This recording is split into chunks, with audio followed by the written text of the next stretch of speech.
What if I told you that being funny isn't a gift, but a skill? Let's unlock how it works. Yeah, we've all been there. But that silence, it's costing you more than just a laugh. See, humor is basically a superpower for charisma, and it all starts with the chemistry in your brain. It's not magic, it's pure biology. A chemical cocktail that floods your brain and makes you feel good. First up are endorphins. Think of them as your body's natural mood boosters. Laughter is the fastest way to get them.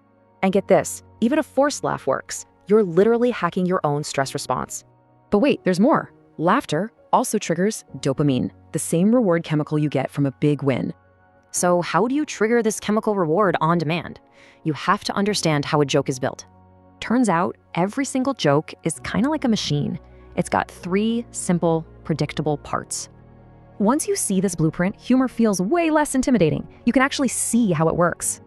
Okay, but what's the safest and most effective target for your jokes? It's not other people, it's you.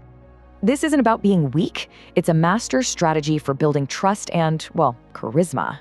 So how do you actually do it? Well, there's a simple 3-step formula you can follow. This isn't about self-pity. It's a strategic move that shows you're confident enough to laugh at yourself. And that is the game changer. You stop just telling jokes and you start actually building connections. It's the difference between a weapon that pushes people away and an invitation that pulls them in. So what if charisma isn't about being clever? What if it's just about being brave enough to laugh at yourself first?